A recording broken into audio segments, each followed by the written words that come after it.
How's it going, everybody? Bryan Alvarez here on Wrestling Observer Live. We are here every day, Monday through Friday, noon Pacific, 3 Eastern, Sundays, 3 Pacific, 6 Eastern. I think it's Tuesday here on the show.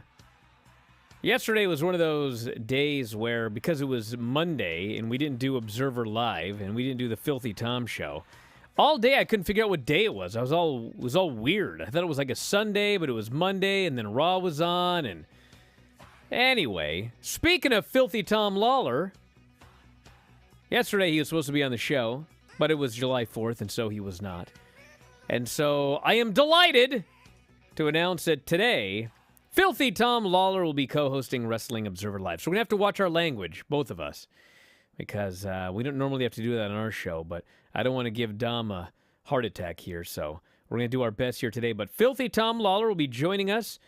Mike Sempervive will return tomorrow, and we've got a lot to get into.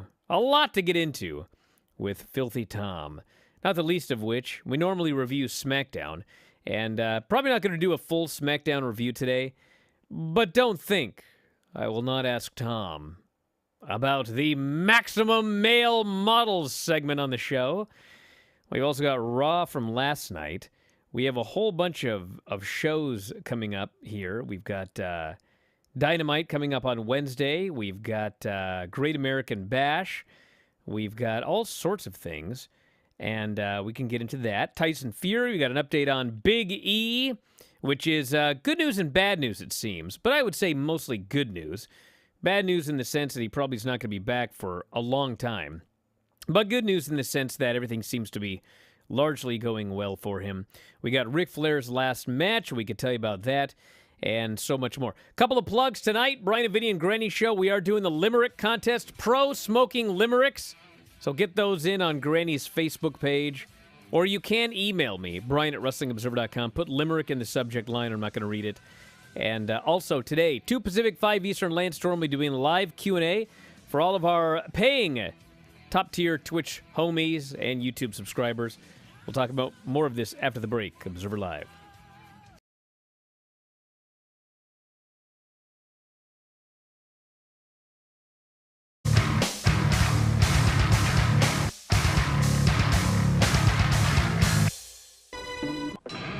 Welcome back to Rent to Own Auto Arena. The next match on tonight's Portland wrestling card. Ed Moondog Moretti versus beautiful Bryan Alvarez. This match is being brought to you in part by Tom Peterson. What an amazing match we just had. And Tony Kozina and Damon Scythe tore it down. I do not know Mike Rogers. Glad to have you back, LC. I couldn't take much more of them, Mike. Glad to have you here. Moondog Ed Moretti, Bryan Alvarez, beautiful Bryan Alvarez in the ring. I have never seen Tony Kozina that upset. Oh, that was unbelievable. And yeah, I've never seen him that upset either. And I'm telling you, if you don't want to be upset, I guess you just look over there and see Miss Rent to Own Auto. Yeah, Miss Rent to Own Auto. There she is with beautiful Bryan Alvarez. And she was none too happy last week when Bryan Alvarez was pinned by the grappler, 1, 2, 3 in the middle of the ring.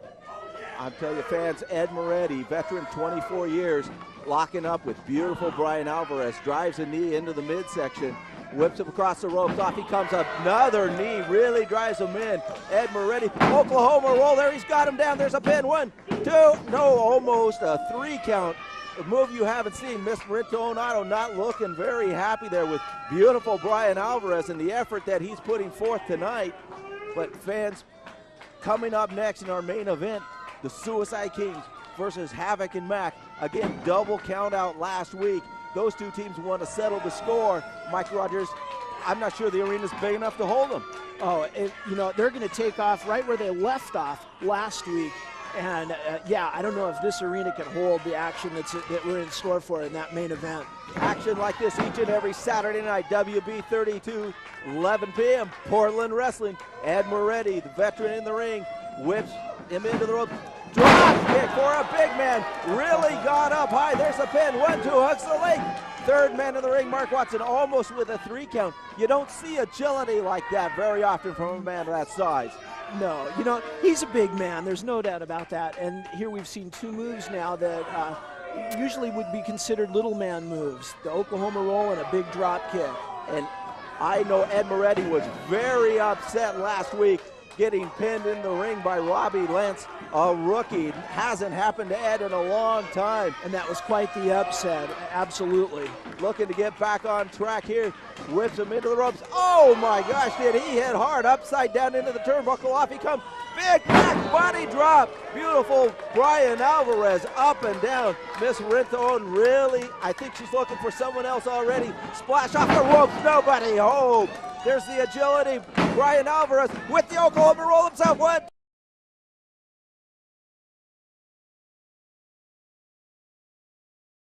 Alvarez here, Wrestling Observer Live. Mike Sempervive, also of WrestlingObserver.com. Filthy Tom Lawler is joining us here today. Getting ready to head to Japan, right, Tom? What's up? 1 week from today, I will be departing to Tokyo, Japan, where What's on I will your be. face? It's the face of a champion, my friend. I see your screen.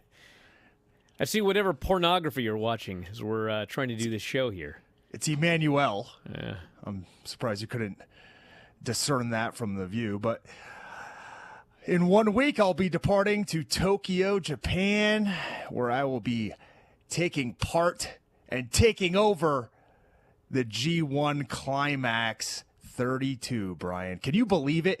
Years ago, when you messaged me and then called me and asked me if I wanted to be officially a part of this site, did you ever think that you'd have your first ever G1 competitor on the other end of the line? No, I never did. But you know what, Tom? You know what? I've had many dream scenarios involving you. Not that kind. But I want you to work the G1. I want you to face Jon Moxley. And not only did both of those events occur because of me, quite frankly, but I was there. I was there for you and Jon Moxley, and it was worth every second. So now I just hope that you win at least one match in the G1. But I'm not gonna sit here and hope and pray that you win, because quite frankly, Tom, everyone who's in the G1 for the first time, they usually get like a 6-1 record or 1-6 or something like that. So. Those are two vastly different records, They are. my friend. Well, I meant 1-6, but I said 6-1. But yeah, 1 win, 6 losses. But I think you only have like 6 matches, right? How many matches do you have? 5, 6? 6. 6, yeah. So Lance it's probably Archer. going to be 1-6. Lance Archer, Bad Luck Fale, Jonah, Jeff Cobb, Kazuchika Okada, and Toru Yano. Yeah. The big one. You might go 2-4, because I can see you beating Yano, and I can see you beating Bad Luck Fale. I can assure you that Toru Yano will not defeat me like he did Dick Togo via incarceration. I will take him out.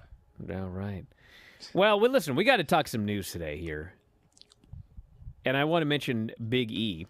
Nearly 4 months after suffering a broken neck, Big E has shared a new update on his recovery. Tweeted on Monday that with his C1 vertebra not forming bone quite yet, the current plan is for him to get more scans at the 1-year mark, so he's had at least another 6 months. See how things are progressing. Big E stated that the great news is he feels tremendous. Surgery is off the table as an option. Of course, he suffered a broken neck on SmackDown March 11th when he got dropped on his head by Ridge Holland.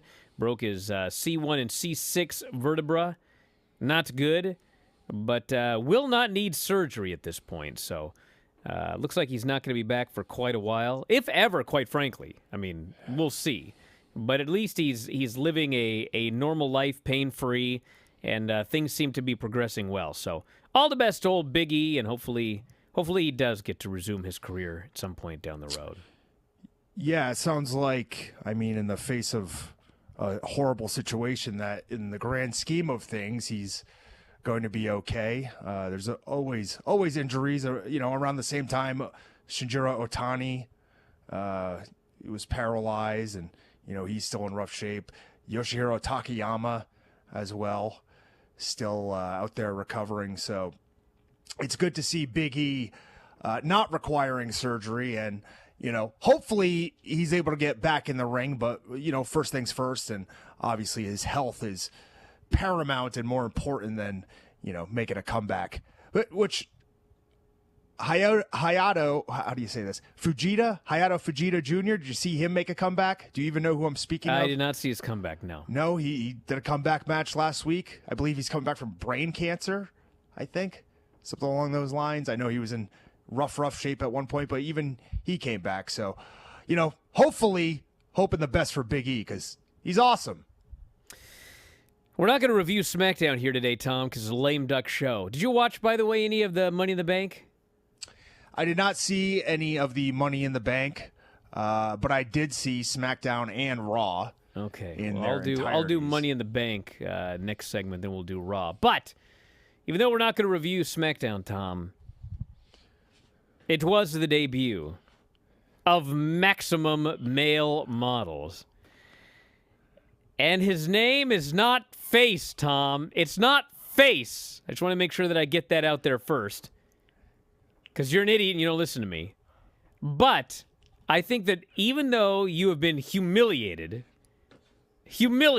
in this debate, I think that we can both agree that Massey is a significant upgrade from both Mace and Face. Am I wrong? Yeah, I mean, I had thought about it in the context of being better than Face, yeah, but I hadn't thought about it actually just being better than Mace. But yeah, in the grand scheme of things, I guess it is. Brian, this was a momentous occasion. Oh, yeah? Maximum Male Models is an agency based on its passion and love of fashion that will be displayed by the most viral, athletic, male models. The people hated this segment. Jeez, I wonder why. They booed this vociferously. Vociferously. Titillatingly would be the word. I laughed so hard during the entire thing. I absolutely loved it because I have not had as much entertainment as I got in those few minutes of Max Dupree and Massey and Mansois out there trying to keep a straight face. That was one of the highlights of my year so far in the pro wrestling world. What is with this Mansoor? Like, this guy, he's good. He's good, and every time they did a show in Saudi Arabia, he was super over, and all they want is, these guys that can get over all over the world so that they can, whatever. And, like, dude, they never do anything with the guy, and then finally, we got an idea for you. You're going to be Mansois, part of Maximum Male Models, with whatever his name is, Emile Dupree, and Max Dupree.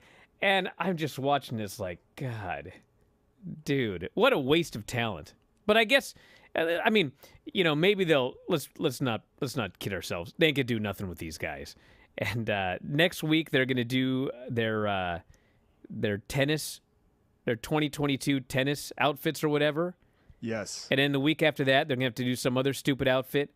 And then like the week after that, Vince is just gonna drop the whole thing because they think it sucks. And that's the way I see this going. I could be wrong. I hope I'm wrong, but I don't see this one having legs, so to speak. Well, I mean, it's funny that you say you don't think it has legs, because if you're paying attention, then you would know that it does have legs. It has perfectly proportioned, striated calf muscles, impressive hamstrings. And ladies and gentlemen, let us not forget the ankle. Massey. The ankle. That's what he said. His silly ankle. I quit, Dom. I'm out of here. I can't do this. Are you going to join? I can't do it anymore. You're going to join Maximum Male Models? No. Brian. I need to get a new job. When I tell you that the first time I went to wrestling school, this was the gimmick I had, I'm not making that up. A Maximum Male Model? Yes, Models Incorporated. Dude. Was my... Can we go to break already? I hate this show. I hate my life. I might be back after the break. Otherwise, Sempervive and Tom are taking over. We'll talk to you next out time. over there? Wrestling Observer Live.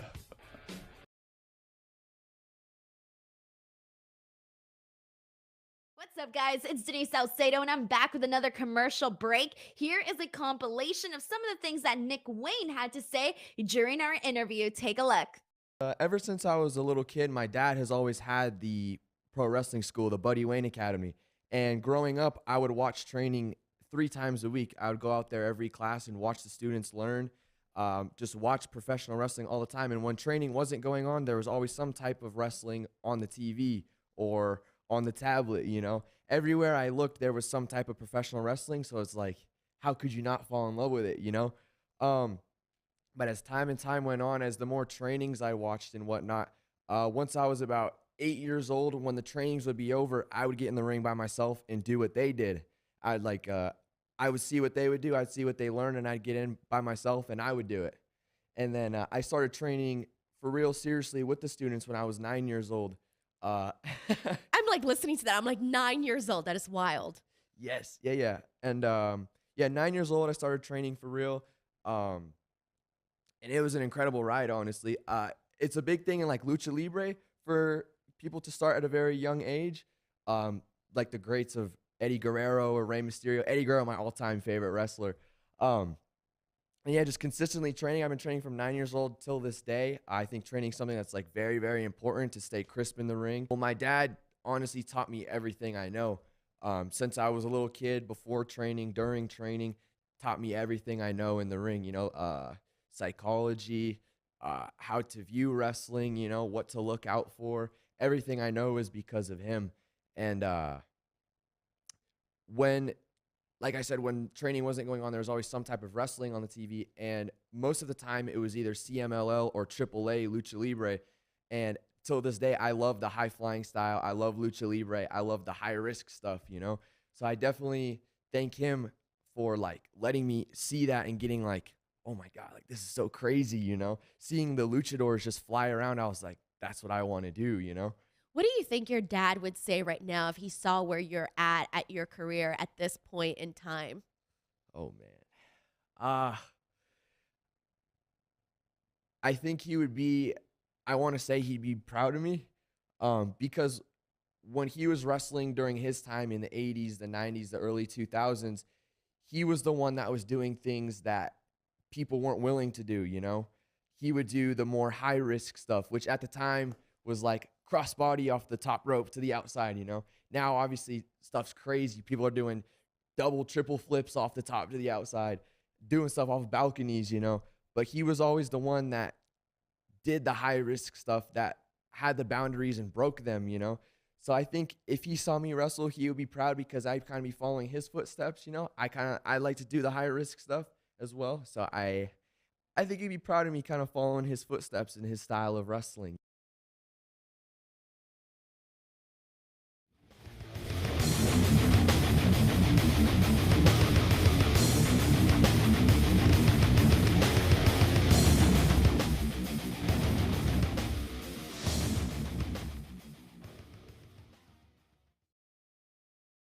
I'm not quitting because of the Maximum Male Models, you dorks. Quitting because I can't control my language anymore. I need to move to satellite radio. Maybe you need a gimmick change, Bryan. You could be Bryan freaking Alvarez. Well, obviously not, Tom. If I could settle for freaking, we wouldn't have a problem here on this show. I enjoyed the segment. It was ridiculous. But it's not going to last. There's no hope for these guys. Do you guys understand? This is not going to last. Don't get your hopes up for it.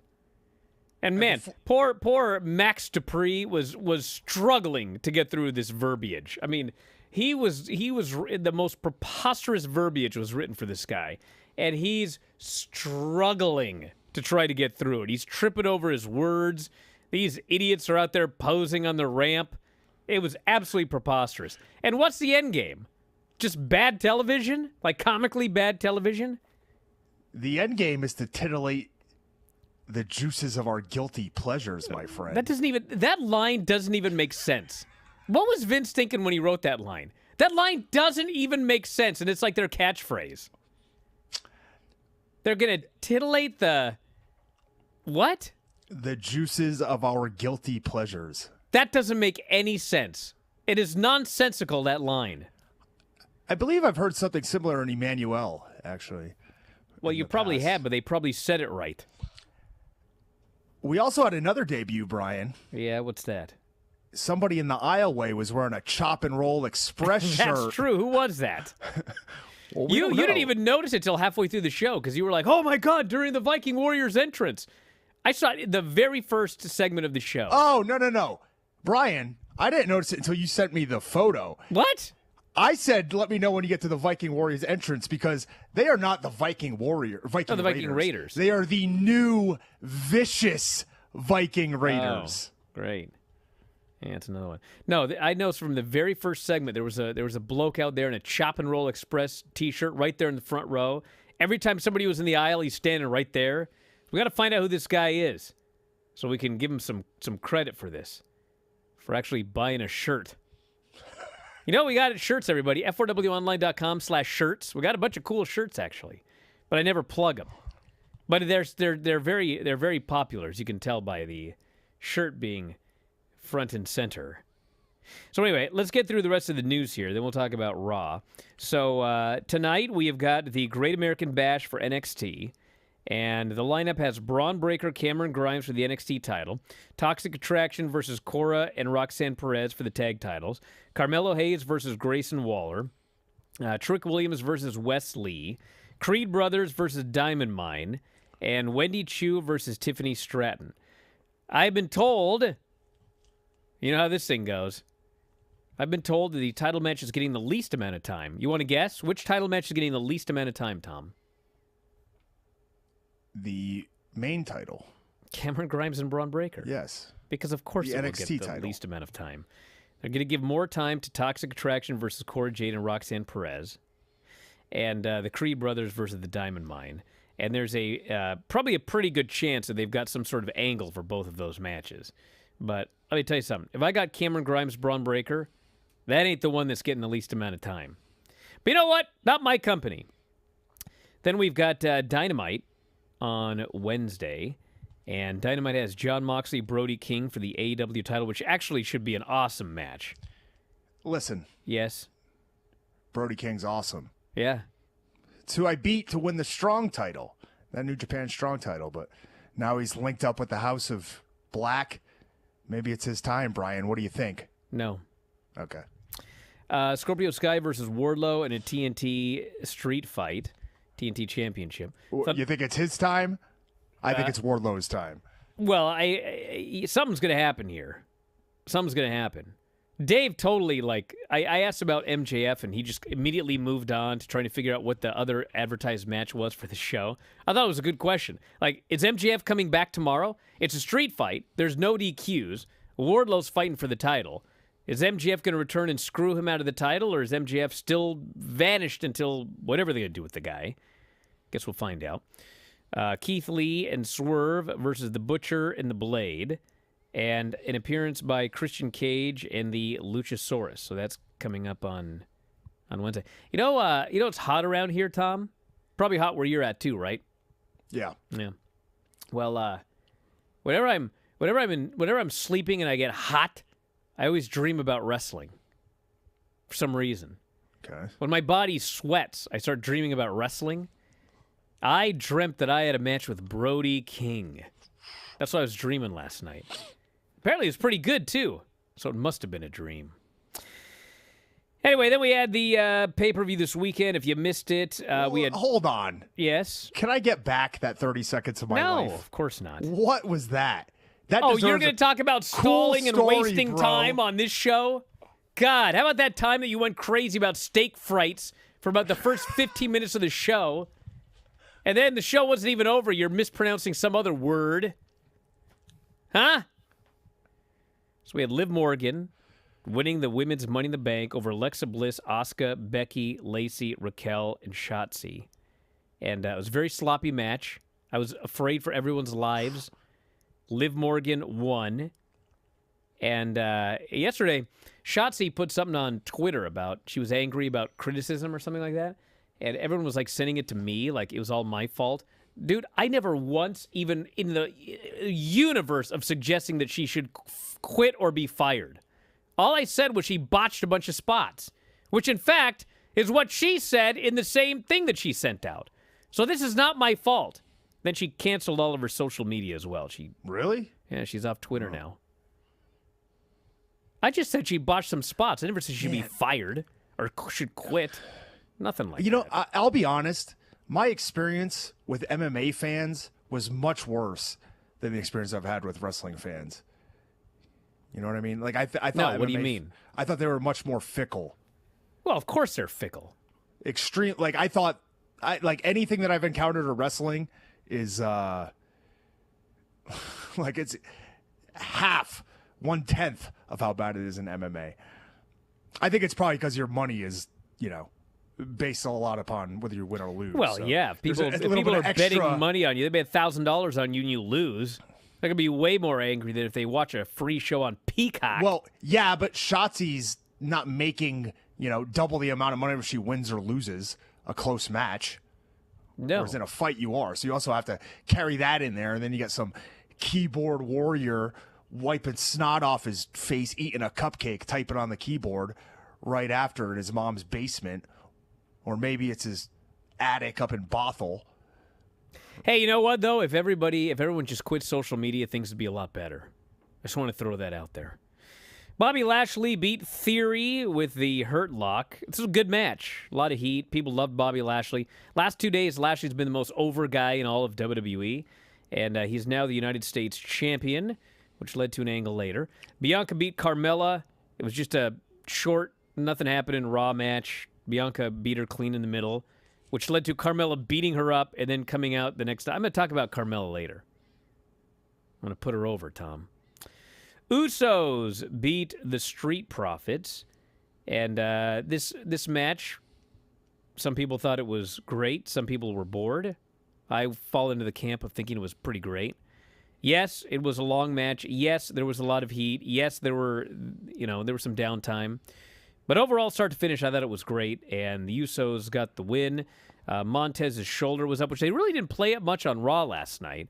So I presume they'll be getting a rematch at SummerSlam. Ronda Rousey beat Natty in what I thought was a fine match. Kind of started to get sloppy there at the end, but overall I thought it was good. And then afterwards, Liv Morgan cashed in, and she cashes in. She sprints down to the ring. She throws one kick. Ronda Rousey, who just finished a long, grueling match with Natty, puts her right in the ankle lock, and the fans are furiously booing. And she manages to escape, clip Ronda Rousey's bad leg, roll her up, pin her. So Liv Morgan, the new SmackDown Women's Champion, and probably should be for a while. And I'm thinking she actually might be, even though our initial thought was that Ronda was going to win the title back at SummerSlam. I have this feeling that something's going to happen in that match, and maybe like a Charlotte or a Bayley or somebody's going to interfere, and Liv will keep the title maybe for a couple more months, and then they'll take it off of her. So I'm starting to get this feeling because she's super over. So I think it would be foolish to take it off of her, and they have to realize that would be stupid. And then the main event was the men's Money in the Bank. Adam Pearce came out, added Theory at the last second. So it was Theory, Drew McIntyre, Madcap Moss, Omos, Riddle, Sami Zayn, Seth Rollins, Sheamus. A lot of dudes in this match. Omos, every time he was in, it just ground to a halt. And then every time they got rid of him, it got really good again. And finally at the end, because it's Vegas, which is Riddle's hometown, Riddle climbs up to the top of the ladder. Theory climbs up the other side. They punch each other back and forth. And Riddle takes the bump off the ladder. Theory gets the briefcase. Heat! Now he's Mr. Money in the Bank. Vowing to cash in at SummerSlam after the Brock Lesnar versus Roman Reigns, whatever that match is. Falls Count Anywhere, no holds barred, whatever it is. Last man standing. Last man standing, that's right. Which, by the way, those matches never work. There's so much downtime. Like, we have to watch Lesnar lay around for 9 seconds over and over again, and Roman. Or you get some screwy finish like with Roman and Kevin Owens. Yeah, he puts a forklift on the guy or something like that. Plants him or something. Hey, back in a moment, we'll talk about Raw. Tom watched it. That should be exciting. Right, Tom? Woohoo! Wrestling Observer Live. Here is a compilation of some of the things that Nick Wayne had to say during our interview. Take a look. We mentioned at the top of this show that you are the youngest person to ever sign with AEW. And I know that you stated that you're going to start working with them once you officially turn 18 years old. So what are you looking to, who are some of the people that you're looking to work with in AEW? And how are you in terms of excitement knowing that that's on the horizon? From now until I'm 18 years old, it's kind of just like a learning experience there. I'll go to the shows and learn TV wrestling, learn how AEW does things, meet the agents, learn the production, just so by the time when I turn 18, we'll be ready to rock and roll. But specifically people that I'm like looking forward to working with, Jerry Lynn, one of the agents of AEW. I think Jerry Lynn is one of the best. I love Jerry Lynn. Working with in the ring, Daniel Bryan, easily one of the best careers in professional wrestling like ever. How do you feel about the product in terms of what you've been seeing from AEW thus far? I think it's incredible, honestly. I feel like they're doing something that other people aren't doing, they're kind of pushing the limits or pushing the boundaries or seeing things you've never seen before, and the matches they put on a weekly basis are just incredible. They're jaw-dropping. They were the first ever TV professional wrestlers to ever have a death match on TV. That's never been done. Just doing things that are people never seen before, going outside of the box. I think the product is incredible, and I'm beyond thankful that out of all the places I got to sign to, it was AEW. After you wrestled Christopher Daniels and Darby Allin came out with the contract, did you know that was going to happen? I didn't even know Darby was in town. Oh, wow. Okay. So when the match was over, stuff started to unfold, chaos kind of started to happen, and I was in the corner crawling up the ropes, and I hear Darby's music hit, and the crowd goes insane, and I was like, hold up, Darby's here? And he came out, him and Christopher Daniels did their thing, and it was me and him. I had no idea he was there. I had no idea what was going to happen. He grabbed the microphone, and I was like, maybe he's going to come back to the Independence for one match against me at Defy, And he started talking, he started saying his thing. And he said, I'm not here to fire you. I'm here for something else. And he pulls a paper out of his pocket, and instantly goosebumps, instantly a lump in my throat. And I turned around and I looked at my mom, and I was like, no way. And I saw him unfold the paper, and I could see the shadow of the AEW logo on the top of the paper. And once he held up the paper and showed all the fans, and the fans just went crazy. And I had no idea that anything was going on, So I didn't know how to react. It was like such a surreal moment. Like the best thing that's probably ever happened to me in my life.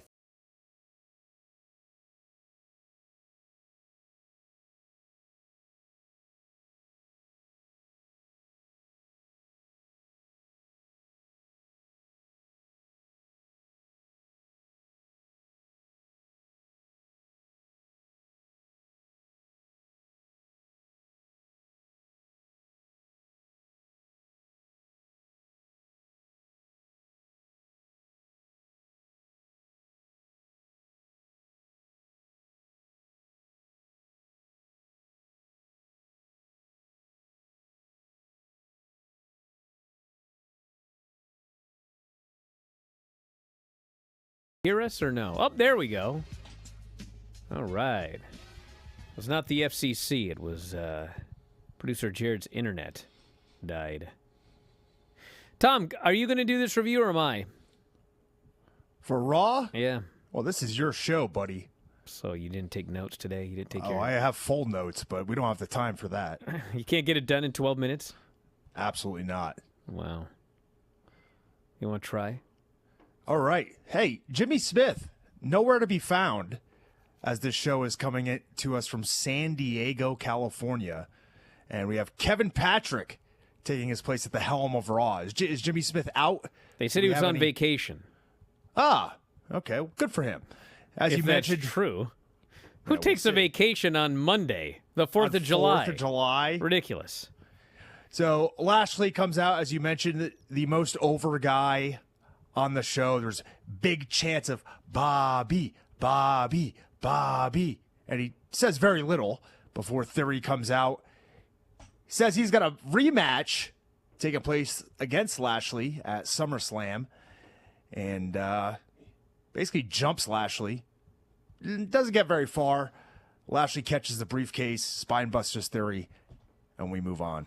Yeah, they are playing it up that Theory has vowed that he's going to cash in after that last man standing match, and he will become the new champion. Man, if I wasn't getting ready to order SummerSlam before, that is going to certainly get me to spend my $4.95 to see that show. Let me tell you. But yes, Lashley's super over. We had your boys, the Mysterios, taking on the Judgment Day here in their hometown of San Diego. Rey Mysterio said he's going to teach the Judgment Day to respect the 619. And I'm not quite sure if he did that because the Judgment Day beat the crap out of both Dominic and Rey through multiple commercial breaks until Damian Priest tried to cheat. He threw Finn Balor a chair. Rey Mysterio took a bump, pretended to get hit. It was the old Eddie Guerrero fake DQ win. And this homage to Eddie got over huge with the crowd. These damn cheating Guerreros, we talked about this multiple times. They're such slimy heels. But in fact, because it was San Diego, because it was an homage, Marseille, to Rey Mysterio, it did get over huge. It was like this was probably the most over I have seen a disqualification in WWE, probably since about 2005. So they made it work, and no turn by a young Dominic. That's probably still coming. Not even a hint. No. He was happy to celebrate this win. But you know, they do that sometimes where if they're about to do something, they want to really make you think they're not going to do it. So, like, a lot of times you'll see, someone promising a cash-in, and then they just won't. Whereas in Money in the Bank, Liv did the big interview, and she goes, I'm thinking WrestleMania is the time. I don't want to screw this up. I'm just going to take some time, and I'm just going to enjoy my win. And she was so good that I believed that she wasn't going to cash in. And then, of course, it was to set up her cashing in. So I think they dropped the Miz Ray stuff because they want to surprise you when it happens, would be my guess. I could be wrong. Miz, huh? Well, we had Miz up next as he Miz. took on AJ Styles. Whatever Before that, they played video of Logan Paul signing with the WWE and vowing to kick Miz's butt. Talks at SummerSlam. And then the Miz took on AJ Styles. Ciampa interfered. He attacked Styles, appeared to align himself with the Miz. And they left. Dude, this was a nothing AJ match. Styles laying. AJ beats him with a phenomenal forearm. It was a 6-minute match. It was not anything special at all. All this talk about Logan Paul and Miz. They've got a big match at SummerSlam. Let's not protect the Miz at all. Let's just pin him in the middle of the ring. I was like, man, whatever. Who cares? It doesn't matter, but this booking baffled me. It's like, why did you do this match? Why not let Miz beat somebody? Isn't that the point of like trying to build a guy up for a match against Logan Paul? I don't know. What happened to the local competitors they were using for a while? That seems to have stopped a little bit. I guess they had no local huh? competitors here tonight. In San Diego? Yeah. Southern California's got no wrestlers? They all signed with AEW. There's none Is left. that what it is? Liv Morgan came out. Are they going to get Danny Limelight? Wow. Well, I still haven't gotten over when he's spinning the guy's face at a shillelagh. Not the most intelligent maneuver. No. But, hey, very on character, on brand for him. Bianca Belair and Liv Morgan took on Natalya and Carmella. This was set up by a Liv Morgan promo She said she relied on the WWE Universe to lift her up when she was down, and even that she was giving them nothing to cheer for. As the new SmackDown Women's Champion, of course, she needs a challenger. This is Natalya, who comes out and tries to take credit for softening up Ronda in the prior match, which, I mean, it's a true statement. She wants to face Liv. Carmella comes out. She wants them to leave because it's Raw, and she wants to basically run the show here as these two SmackDown competitors are holding court. The heels end up beating up Liv. Bianca Belair made the save. Adam Pearce made it a match. And we had the Raw and SmackDown Women's Champions teaming up tonight.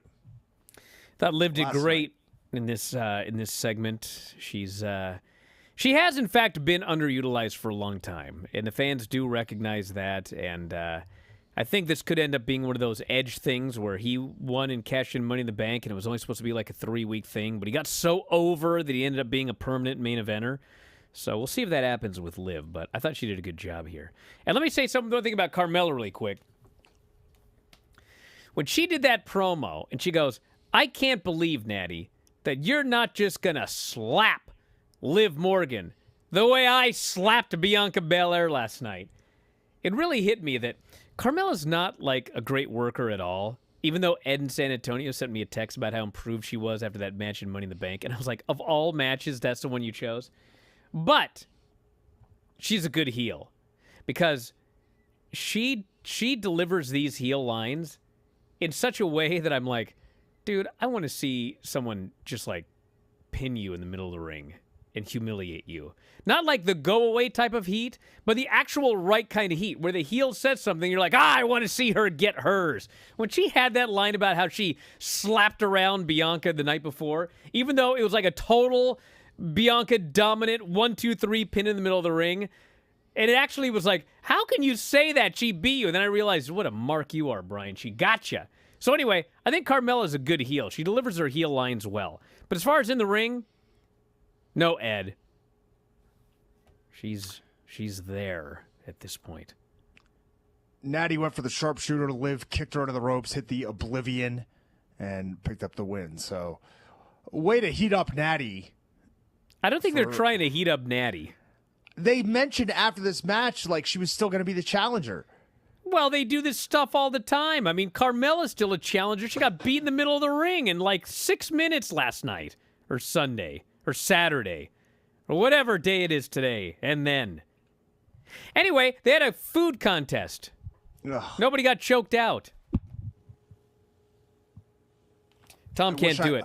I'm not covering that. Yeah, they had a hot dog eating contest, and Otis lost, but he came in second because Tozawa ate all the hot dogs.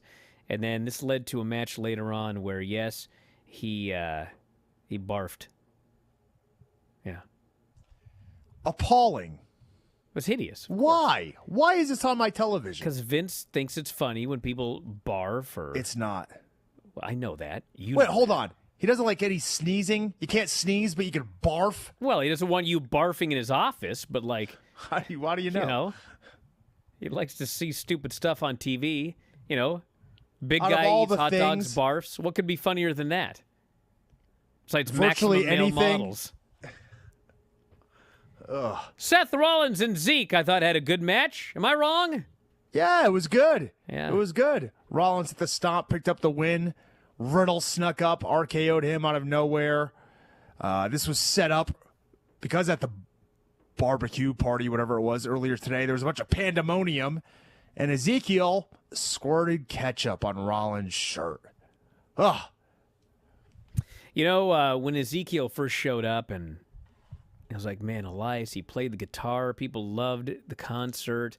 Wasn't a very good wrestler, but like the rest of the stuff was good. Now they've stripped all of that away, and he's just in there as a generic wrestler.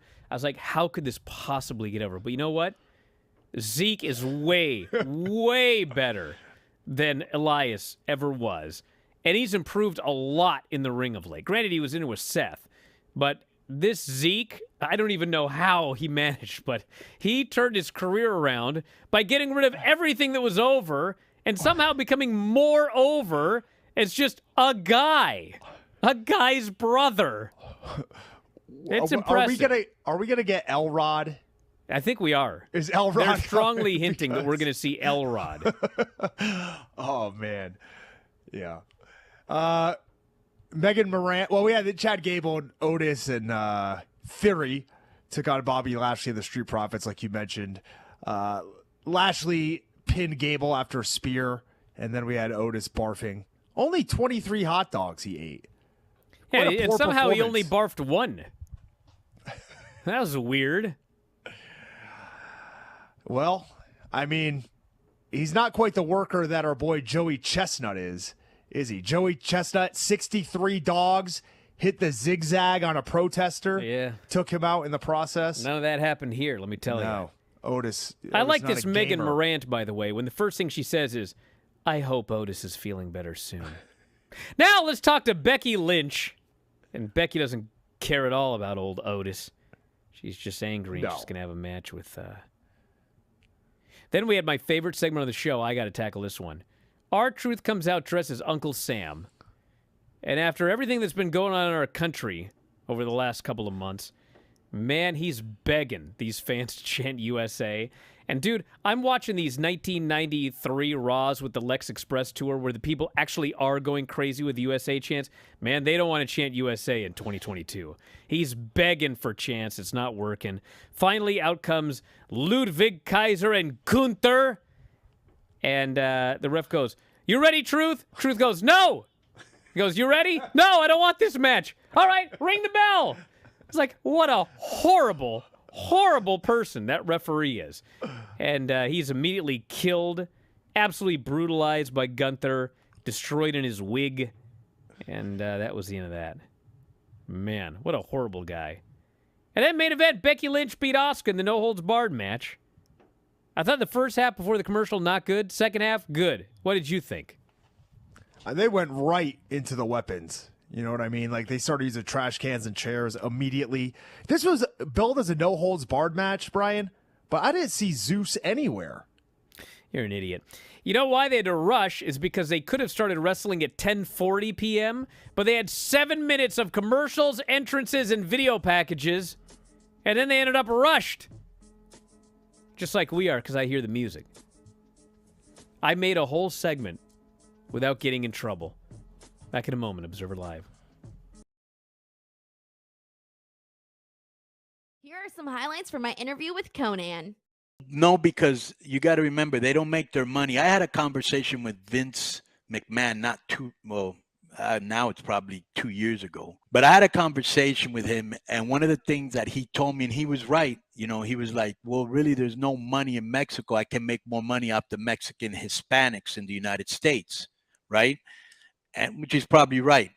But at the same time, it's a huge market that you're missing out on. Plus, you're missing the Mexican-American market because, as I told him at the time, I said, with all due respect, you're not really taking advantage of lucha libre. You have Mexican wrestlers doing lucha moves within the confine of an American match. You have straight lucha libre, you know. And but anyways, I just think that neither Tony nor Vince, not being Latino, understand the Latino market. They haven't really made their money off Latinos. You know, all their money's never really been made off of them. So they don't understand the power. Okay, even though every time I say this, certain blogs will say, oh, there's Konnan again making promises he can't keep. If there's anything I said, it was because it was going to happen. Shit changes. Can we give, you know, but I can guarantee you 100%, we have a couple venues in the United States. It's not for me to say it at this time, where we're working at in major Hispanic hubs where AAA will be making an appearance. The other thing that I can say, and I can't say too much about this, but we are in negotiations that come to the United States in a very, very big way on TV. And my whole thing is I just want to go out there and show the fans and everybody what Lucha Libre is all about, what they've been missing, what hasn't been adequately used. I want to make Latinos proud. There's some stuff you're going to see there you'll be proud as a Latina. And, you know, I'm amped because maybe 20 years ago, if I would have done this, I wasn't ready. I'm ready now. I know what Latinos want. I know what the American fans want, and and I'll have the resources. And AAA, one of the things that hurts us a lot is we don't have the resources, to do a lot of the stuff I'd like to do. We're starting to get them, and that's why our shows are tighter.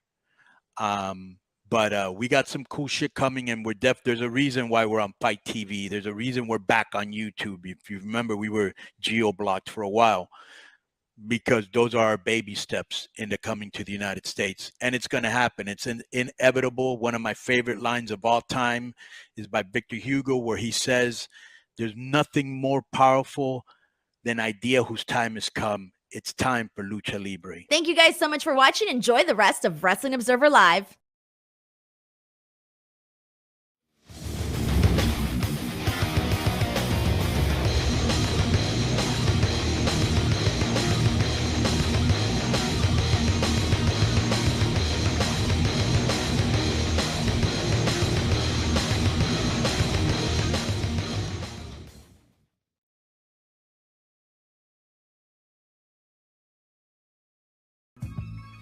Well, back in the show, Bryan Alvarez here, Wrestling Observer Live. Mike Sempervive returns tomorrow. Filthy Tom is here today. He's about to head to Japan for the G1. Should be very exciting, Tom. Very exciting time in your life, isn't it? It absolutely is, Brian. I feel like I have a second life ahead of me. It's not many times in life that you get to start anew in some ways, and I'm walking into a new world in many ways for me, and I'm very excited to see what Japan holds. So do you have any matches before the G1? This Friday, San Francisco, I will be taking on Jacob Fatu for the West Coast Pro Championship. And then, as you mentioned, I'll be off to the G1 Climax 32. Wow. Well, we're going to be doing some shows somehow with Tom during that period, but we don't know who, what, when, where, or why, or how. We know some of those, I think. The who will be Tom. The rest of it, I don't know. We're going to figure that out, so be ready for a floating schedule, as they call it, for myself and Filthy. And don't forget, at 2 Pacific, 5 Eastern today, it is our monthly Q&A with Lance Storm. So if you want to be involved with that, you have to be a subscriber to our Twitch channel, twitch.tv/F4W, or video.f4wonline.com as well works.